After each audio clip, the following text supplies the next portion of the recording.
Bismillahirrahmanirrahim. Assalamualaikum warahmatullahi wabarakatuh. Alhamdulillah alladzi ja'ala al-'izzata bittiba'i sabilihil qawim. Asyhadu an la ilaha illallah wahdahu la syarika lah. Alladzi yaf'alu as-shawaba li'annahu al-khallaqul alimul hakim. وأشهد أن سيدنا ونبينا محمدا عبده ورسوله صفوة الهداة إلى الصراط المستقيم. اللهم صل وسلم وبارك على سيدنا محمد وعلى آله وأصحابه ذوي القلب السليم. أما بعد، أوصيكم وإياي بتقوى الله وطاعته لعلكم تفلحون. فقد قال الله تعالى في القرآن الكريم: أعوذ بالله من الشيطان الرجيم. بسم الله الرحمن الرحيم. ويل لكل همزة لمزة الذي جمع مالا وعدده يحسب أن ماله أخلده كلا لينبذن في الحطمة وما أدراك ما الحطمة نار الله الموقدة التي تطلع على الأفئدة إنها عليهم مؤصدة في عمد ممددة. صدق الله العظيم. Kita patut bersyukur kepada Allah Subhanahu wa Ta'ala atas aneka macam nikmat, corak ragam rahmat yang luar biasa banyaknya. Begitu pula salawat dan salam senantiasa kita tuturkan selalu kepada baginda Rasul penghulu alam, Nabi besar Muhammad sallallahu alaihi wasallam. Allahumma salli wa sallim wa barik ala sayyidina Muhammadin wa ala alihi wa ashabihi ajma'in.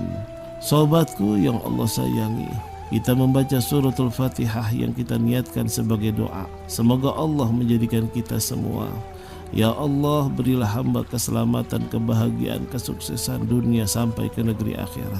Jadikanlah keluarga hamba keluarga yang sakinah, mawaddah, warahmah, keluarga yang mendirikan sholat. Jadikanlah anak-anak hamba, ya Allah, anak-anak yang soleh dan solehah, yang berbakti kepada kedua orang tuanya, taat kepada Allah dan Rasulnya. Berikanlah kepada hamba rizki yang halal, yang banyak, yang berkah, ya Allah, untuk menopang hamba beribadah.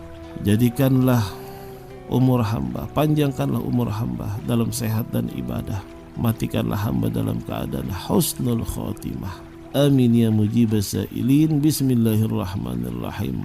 Allahumma ja'alna muqimas shalah wa min dzurriyyatina rabbana wa taqabbal du'a. Allahumma ja'alna muqimas shalah, ya Allah, jadikanlah hamba orang yang rajin mendirikan salat, mengerjakan salat, min ahli shalah, baik salat fardu, salat sunnah, wa dzurriyyatina, dan juga keturunan hamba, ya Allah, jadikanlah mereka orang yang rajin mendirikan salat.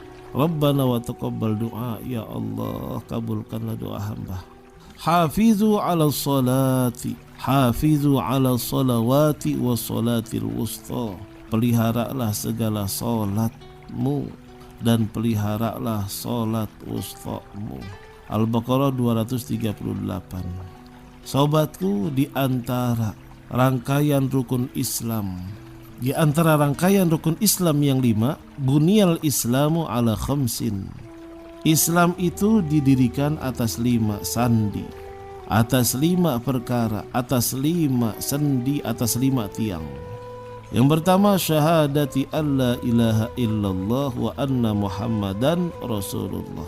Yang pertama yaitu persaksian tiada Tuhan selain Allah Subhanahu wa Ta'ala dan Nabi Muhammad adalah utusan Allah Subhanahu wa Ta'ala.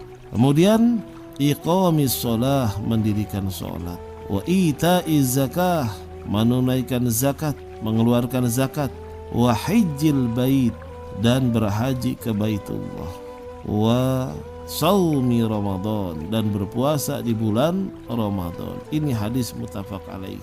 Seseorang akan dikatakan muslim manakala dia beriman kepada 5 rukun di atas, yaitu syahadat, mengerjakan sholat, mendirikan sholat, menunaikan zakat, berhaji, berpuasa di bulan Ramadan.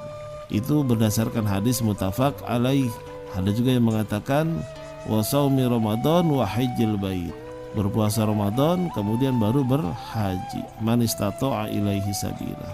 Jadi seseorang akan dikatakan muslim manakala dia beriman kepada 5 rukun yang sudah kita jelaskan. Jika satu saja ada yang diingkari dengan sengaja, maka dia telah kafir. Sedangkan jika ada yang dia tinggalkan karena lalai, maka dia sungguh telah berdosa. Satu saja yang dia ingkari, misalnya syahadat, kemudian mengerjakan zakat, berpuasa, kemudian pergi haji, itu aja, sholat nggak usah, berarti dia sungguh telah kafir. Harus semuanya, syahadat, mengerjakan sholat, menunaikan zakat, berpuasa di bulan Ramadan, pergi haji, semuanya harus keberimanan. Itu diantara rangkaian rukun Islam. Semuanya tidak boleh ditinggalkan satu persatu, harus komplit. Umirtu an uqatilan nas hatta yashhadu an la ilaha illallah wa anna muhammadar rasulullah. Sayyidina Umar radhiyallahu an, beliau berkata, bersabda Rasulullah sallallahu alaihi wasallam bahwa Sayyidina Umar diperintahkan untuk memerangi manusia sampai mereka bersaksi bahwa tiada Tuhan selain Allah dan Nabi Muhammad adalah utusan Allah. Kemudian mereka juga mendirikan sholat dan membayar zakat. Apabila mereka telah berbuat demikian, maka darah dan harta mereka telah terpelihara kecuali dengan hak Islam, sedangkan perhitungan mereka adalah kepada Allah Subhanahu wa taala. Ini hadis muttafaq alaih. Fa iza fa'alu zalika 'asamu minni dima'ahum wa amwalahum illa bil Islam. Apabila mereka telah berbuat, maka darah dan harta mereka telah terpelihara kecuali dengan hak Islam, yaitu syariat. Harta dan jiwa akan dilindungi oleh pemerintahan Islam ketika seorang melaksanakan rangkaian rukun-rukun Islam. Namun jika mereka melanggar aturan Islam yang mengharuskan dijatuhkannya hukum pidana Islam kepada mereka, maka mereka harus dijatuhi hukuman itu. Sedangkan apa yang ada di hati orang-orang ini adalah urusan dia kepada Allah Subhanahu wa taala. Ada beberapa hadis Rasulullah sallallahu alaihi wasallam. Jadi Ibnu Mas'ud bertanya kepada Rasulullah sallallahu alaihi wasallam, ya, ayul a'mali afdol, apa amal-amal yang sangat utama, yang sangat mulia? Yang pertama kata Rasulullah sallallahu alaihi wasallam, as-salatu ala waqtiha, salat pada waktunya. Kemudian apa lagi ya Rasulullah? Berbakti kepada kedua orang tuanya. Kemudian apa lagi ya Rasulullah? Al-jihad fi sabilillah, berjuang di jalan Allah. Masya Allah, inilah Islam. Yaitu dengan mendirikan sholat. Sholat yang pertama, as-sholatu ala waqtiha, itu perbuatan yang sangat utama. Kemudian juga sobatku, ada statement hadis Rasulullah sallallahu alaihi wasallam, inna baina rajuli wa baina syirki wal kufri tarkas shalah. Ini hadis riwayat Imam Muslim. Sesungguhnya batasan antara seorang dengan kemusyrikan dan kekafiran adalah meninggalkan sholat. Hadis riwayat Imam Muslim. Sehingga ulama banyak yang berpendapat orang yang membolehkan meninggalkan sholat adalah kafir. Sedangkan sebagian ulama berpendapat seperti yang sudah dikutipkan sebelumnya. Jadi orang yang tidak sholat apapun alasannya berarti telah kafir. Mereka juga telah mengatakan karena itu sholat merupakan tanda keislaman seseorang, maka barang siapa tidak sholat berarti dia sungguh telah kafir. Ini ada bukan kafir zati ya, ini kafir amali gitu. Karena apa? Sebagian ulama lagi berpendapat orang yang meninggalkan sholat karena lalai dan atau malas, maka dia tidak menjadi kafir ya, tapi harus dijatuhi hukuman yang berat. Sebagian ulama juga berpendapat orang itu dijatuhi hukuman cambuk hingga mau ia mengerjakan sholat, dicambuk terlebih dahulu. Tapi kalau zaman sekarang hukuman tersebut tidak ada pelajarannya ya, tapi zaman dulu itu pelajaran yang sangat berharga. Sekarang sudah tidak diterapkan Tapi cukup bertaubat kepada Allah Subhanahu wa ta'ala. Ya Allah, hamba telah meninggalkan sholat, ampunilah dosa-dosa hamba ya Allah. Ya Allah, hamba telah lalai dalam mengerjakan sholat, ampunilah dosa-dosa hamba, bertaubat kepada Allah. Tapi kalau syariat Islam ditegakkan, ya, Masya Allah nih ya, orang Islam nih meninggalkan sholat dihukum mati. Ini kalau syariat sebenarnya nih. Orang yang meninggalkan sholat secara lalai, nggak disengaja lalai ya, itu dicambuk. Ini hukuman dalam Islam sebagai pelajaran. Masya Allah, tegas Islam ya. Bukan Islamnya semata-mata tegas, tapi sholatnya paling sangat penting dalam Islam. Al-ahdu allazi bainana wa bainahum as-sholah, faman tarakaha faqad kafar. Ikatan janji di antara kami umat Islam dengan mereka orang-orang kafir adalah sholat. Maka barang siapa yang meninggalkan sholat berarti dia sungguh telah kafir. Kafir amali. Ya, sebagian sahabat dan ulama berpendapat bahwa meninggalkan sholat meskipun karena malas adalah kekafiran dan juga kemurtadan. Sedangkan kebanyakan ulama berpendapat bahwa orang yang meyakini sholat tidak wajib adalah kafir. Jadi bukan meninggalkan sholat ya, itu kafir amali, itu bukan kafir zati. Dia bertaubat kepada Allah Subhanahu wa ta'ala.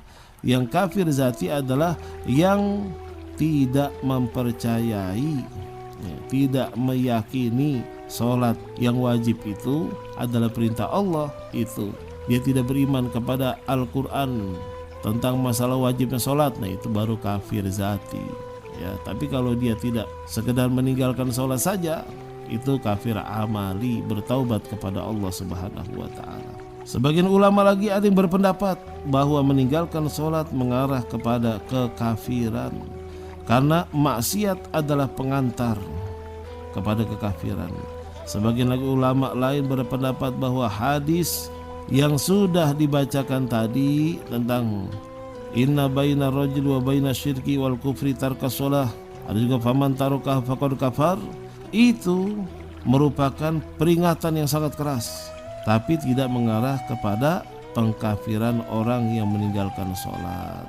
Ini yang dipakai oleh umat Islam di Indonesia. Orang yang meninggalkan sholat tidak kafir, tapi berdosa besar. Berdosa besar, kita bisa bayangkan 1 rakaat 500 tahun di neraka. Na'udzubillah min dzalik. Dosanya tuh 1 rakaat 500 tahun dipendam di neraka. 1 rakaat dosanya sangat besar. Astaghfirullahalazim, astaghfirullahalazim, astaghfirullahalazim min tarkis shalah wa min taqsiri fiha wa fi zakah. Ya Allah, aku mohon ampun ya Allah, kami mohon ampun ya Allah, kalau ada sholat yang telah kami tinggalkan, mohon ampun. Beristighfar kita ya. Mudah-mudahan Allah mengampuni dosa-dosa kita. Mungkin ada di antara kita yang telah meninggalkan sholat, tapi menurut Imam Syafi'i dan ulama-ulamanya, kalau ada yang ingat pernah meninggalkan sholat, nah, langsung sholat dah, niat qadha. Nah, meskipun sebagian lagi mengatakan tidak ada qadha dalam sholat. Karena ashabu Muhammadin sallallahu alaihi wasallam la yarawna syai'an minal a'mal tarkuhu kufrun ghairas salati. Ada juga pendapat Syakik bin Abdullah rahimahullah, para sahabat Nabi Muhammad SAW tidak melihat ada perbuatan yang jika ditinggalkan menyebabkan kekafiran kecuali sholat. Jadi selain yang telah dijelaskan dalam hadis-hadis yang sudah kita bacakan tadi, bahwa hadis ini yang sekarang kita baca nih, la yarawna syai'an minal a'mali tarkuhu kufrun ghairas shalah, itu menegaskan pentingnya sholat, perintah untuk melaksanakan sholat, dan peringatan agar kita tidak meninggalkan sholat. Karena sholat merupakan ciri khas orang-orang yang beriman, yang membedakan kita dengan orang-orang non-muslim atau orang-orang kafir. Gitu. Nah sobatku, ini merupakan motivasi buat kita supaya kita rajin mengerjakan sholat 5 waktu secara berjamaah, agar masjid tidak sepi. Syiarnya banyak, sholat berjamaah di masjid. Azan berkumandang atau sebelum azan masuk waktu, kita sudah di masjid. Nunggu waktu sholat, intizori sholat, menunggu waktu sholat. Kafarah itu adalah penghapus dosa yang sangat banyak. Fadilahnya pun sangat luar biasa, didoain oleh para malaikat. Masya Allah. Rabbana taqabbal minna innaka antas samiul alim wa tub alaina innaka antat tawwabur rahim. Allahumma taqabbal minna salatana wa siyamana wa ruku'ana wa sujudana wa qu'udana wa tadarru'ana wa takhashu'ana wa ta'abbudana wa tamim taqsirana ya Allah ya Rabbal alamin ya arhamar rahimin irhamna ya arhamar rahimin irhamna ya arhamar rahimin irhamna. Allahumma ja'alna muqimas shalah wa min dzurriyyatina rabbana wa taqabbal du'a. Allahumma ij'alna wa iyyahum fi kanafika wa hifzika wa amanika wa iyazika wa jiwarika min kulli syaitanin marid wa jabbarin anid wa zi ainin wa zi bagin wa min syarri syarrin innaka ala kulli syai'in qadir. Allahumma hidna bit taqwa wal istiqamah wa a'izna min mujibatin nadama fil hali wal mali innaka sami'ud du'a. Rabbana wa taqabbal du'a. Rabbana atina fid dunya hasanah wa fil akhirati hasanah wa qina azabannar. Wa sallallahu ala sayyidina Muhammad wa alihi wa sahbihi wasallam walhamdulillahi rabbil alamin. Subhanakallahumma wa bihamdik asyhadu an la ilaha illa anta nastaghfiruka wa natubu ilaik. Wassalamu alaikum warahmatullahi wabarakatuh.